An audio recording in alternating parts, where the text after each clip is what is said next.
السلام علیکم ورحمۃ اللہ وبرکاتہ۔ آج ہم تعلیم الاسلام پر مبنی رسالت کے بارے میں بات کریں گے انشاءاللہ تعالی۔ اعوذ باللہ من الشیطان الرجیم، بسم اللہ الرحمن الرحیم۔ سوال ہے، قرآن مجید میں ہے سورہ فاتر میں آیت نمبر 24 میں وَإِن مِّنْ أُمَّةٍ إِلَّا خَلَا فِيهَا نَذِيرٌ، کہ کوئی قوم ایسی نہیں جس میں اللہ تعالیٰ کی طرف سے کوئی ڈرانے والا نہ آیا ہو۔ اور دوسری جگہ فرمایا ہے وَلِكُلِّ قَوْمٍ ہاد، سورہ رعد میں، یعنی ہر قوم کے لیے ہدایت کرنے والا بھیجا گیا ہے۔ ان آیتوں سے معلوم ہوتا ہے کہ ہر ملک اور ہر قوم میں اللہ تعالیٰ کی طرف سے کوئی پیغمبر بھیجا گیا ہے۔ تو کیا ہندوستان میں بھی کوئی پیغمبر آئے تھے؟ جواب ہے ہاں۔ ان آیتوں سے بے شک یہ بات ثابت ہوتی ہے کہ ہر قوم کے لیے اللہ تعالیٰ نے کوئی ہدایت دینے والا اور کوئی ڈرانے والا بھیجا ہے، اور اس لیے ممکن ہے کہ انڈیا میں بھی کوئی نبی آئے ہوں۔ یہ بھی یاد رہے کہ نبی پاک صلی اللہ علیہ وآلہ وسلم سے پہلے تھا کہ ہر قوم میں کوئی نہ کوئی نبی آتے تھے، اللہ سبحانہ وتعالیٰ نزول فرماتے تھے، لیکن حضرت محمد صلی اللہ علیہ وآلہ وسلم پوری کی پوری دنیا کے لیے آخری نبی ہیں۔ انہی کی پیروی اتباع کرنے والا مسلمان کہلاتا ہے۔ نبی پاک صلی اللہ علیہ وآلہ وسلم کی شریعت پر چلنے والا ہی مسلمان کہلاتا ہے۔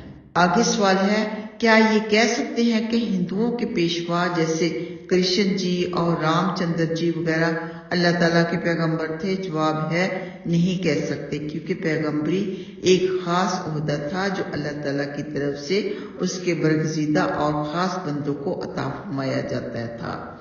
تو جب تک شریعت سے یہ بات معلوم نہ ہو کہ یہ خاص عہدہ اللہ تعالیٰ نے فلاں شخص کو عطا فرمایا تھا، اس وقت تک ہم بھی نہیں کہہ سکتے کہ وہ اللہ کا نبی تھا۔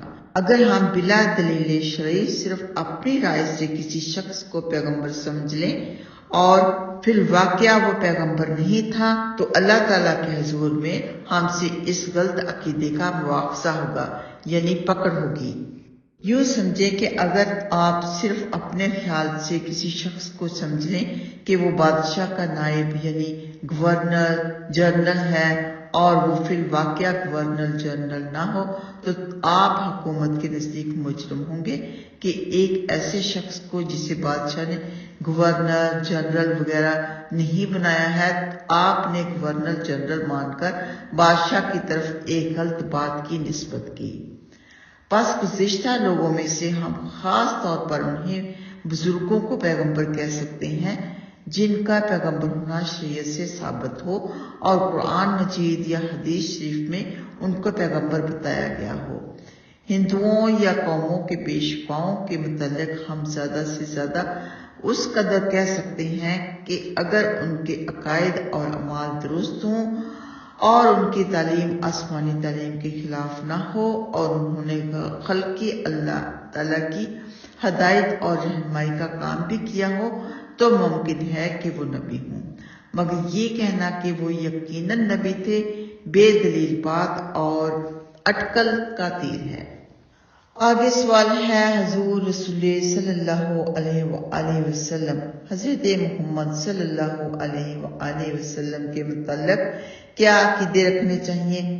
جواب ہے آپ صلی اللہ علیہ وآلہ وسلم اللہ تعالیٰ کے بندے اور ایک انسان اور اللہ تعالیٰ کے رسول ہیں۔ اللہ تعالیٰ کے بعد آپ صلی اللہ علیہ وآلہ وسلم تمام مخلوق سے افضل ہیں۔ آپ صلی اللہ علیہ وآلہ وسلم گناہوں سے معصوم ہیں۔ آپ صلی اللہ علیہ وآلہ وسلم پر اللہ تعالیٰ نے قرآن مجید نازل فرمایا۔ آپ صلی اللہ علیہ وآلہ وسلم کو شب معراج میں اللہ تعالیٰ نے آسمانوں پر بلایا اور جنت و دوزخ وغیرہ کی سیر کرائی۔ آپ صلی اللہ علیہ وآلہ وسلم نے اللہ تعالیٰ کے حکم سے بہت سے معجزے دکھائے۔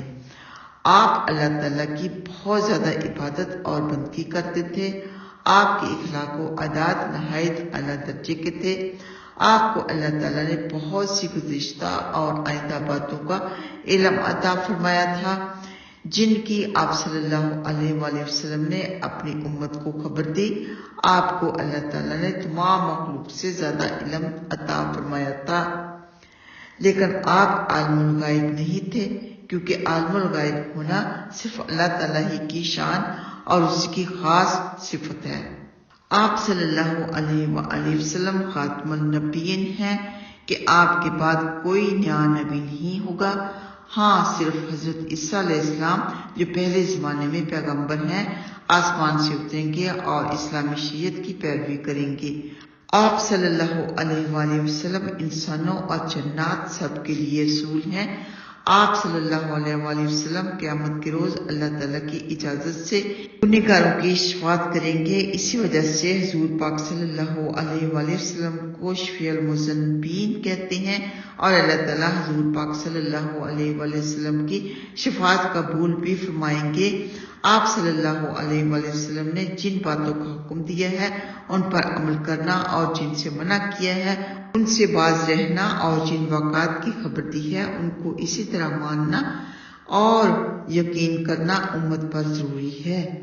آپ صلی اللہ علیہ وآلہ وسلم کے ساتھ محبت رکھنا اور آپ کی تعظیم اور تکریم کرنا ہر امتی کے ذمہ لازم ہے، لیکن تعظیم سے مراد وہی تعظیم ہے شرعی قاعدے کے موافق ہو، اور خلاف شرع باتوں کو تعظیم یا محبت سمجھنا نادانی ہے۔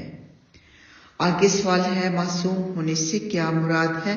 جواب ہے، معصوم ہونے سے مراد یہ ہے کہ کوئی صغیرہ یا کبیرہ گناہ حضور پاک صلی اللہ علیہ وآلہ وسلم سے قصداً یا سہواً واقع نہیں ہوا، یعنی بھولے سے بھی نہیں ہوا۔ تمام انبیاء اکرام علیہ السلام گناہوں سے معصوم ہوتے ہیں۔ آگے سوال ہے، حضور پاک صلی اللہ علیہ وآلہ وسلم کی معراج جسمانی تھی یا منامی؟ جواب ہے، حضور پاک صلی اللہ علیہ وآلہ وسلم اپنے جسم مبارک کے ساتھ معراج میں تشریف لے گئے تھے، اس لیے آپ صلی اللہ علیہ وآلہ وسلم کی معراج جسمانی تھی۔ ہاں، اس جسمانی معراج کے علاوہ چند مرتبہ حضور پاک صلی اللہ علیہ وآلہ وسلم کو خواب میں بھی معراج ہوئی، وہ منامی معراجیں کہلاتی ہیں، کیونکہ منام خواب کو کہتے ہیں۔ لیکن حضور پاک صلی اللہ علیہ وآلہ وسلم کا خواب اور اسی طرح تمام انبیاء علیہ السلام کے خواب سچے ہوتے ہیں، ان میں غلطی اور خطا کا شبہ نہیں ہو سکتا۔ پس حضور پاک صلی اللہ علیہ وآلہ وسلم کی ایک معراج تو جسمانی تھی اور 4 یا 5 معراجیں منامی تھیں۔ آگے سوال ہے، شفاعت سے کیا مراد ہے؟ جواب ہے، شفاعت سفارش کو کہتے ہیں۔ قیامت کے دن حضور پاک صلی اللہ علیہ وآلہ وسلم اللہ تعالیٰ کے سامنے گنہگار بندوں کی سفارش کریں گے۔ حضور پاک صلی اللہ علیہ وآلہ وسلم کو یہ فضیلت عطا ہو چکی ہے، لیکن پھر بھی اللہ تعالیٰ کے جلال و جبروت کے ادب سے حضور پاک صلی اللہ علیہ وآلہ وسلم بھی شفاعت کی اجازت مانگیں گے۔ جب اجازت ملے گی تو شفاعت فرمائیں گے۔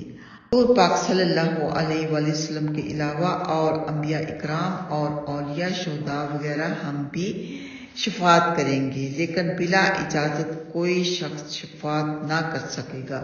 یاد رہے کہ شفاعت کبریٰ صرف اور صرف نبی پاک صلی اللہ علیہ وآلہ وسلم کریں گے، لیکن جو شفاعت صغریٰ ہوگی، جب جنتی جنت میں چلے جائیں گے، دوزخی دوزخ میں چلے جائیں گے، پھر جیسے جیسے بعد میں اللہ تعالیٰ جس کو شفاعت کی اجازت دیں گے وہ جائیں گے فرشتوں کے ساتھ اور اپنے دوستوں کو، رشتہ داروں کو، جاننے والوں کو دوزخ سے نکلوا لائیں گے۔ یہ سب بیان ہو چکا ہے جو کہ میں نے قیامت کا بیان ریکارڈ کیے تھے لیکچرز، ان سب میں یہ سارا تفصیلاً موجود ہے۔ آگے سوال ہے، کس قسم کے گناہوں کی معافی کے لیے شفاعت ہوگی؟ جواب ہے، سوائے کفر اور شرک کے باقی تمام گناہوں کی معافی کے لیے شفاعت ہو سکتی ہے۔ کبیرہ گناہوں والے شفاعت کے زیادہ محتاج ہوں گے، کیونکہ صغیرہ گناہ تو دنیا میں بھی عبادتوں سے معاف ہوتے رہتے ہیں۔ جب ہم 5 وقت کی نماز پڑھتے ہیں، رکوع کرتے وقت، سجدہ کرتے وقت گناہ جھڑتے رہتے ہیں جو کہ صغیرہ گناہ ہیں، اس لیے 5 وقت کی نماز پڑھنا بے حد ضروری ہے۔ اس کے بہت سے فائدے بھی ہیں اور آخرت میں بھی سب سے پہلے نماز کے بارے میں ہی سوال ہوگا۔ آگے انشاءاللہ ہم پڑھیں گے ایمان اور اعمال صالح کے بارے میں۔ اللہ سبحانہ تعالیٰ ہم سب کی بخشش فرمائے، ہم سب کو جنت الفردوس میں جگہ عطا فرمائے، آمین یا رب العالمین۔ السلام علیکم ورحمۃ اللہ وبرکاتہ۔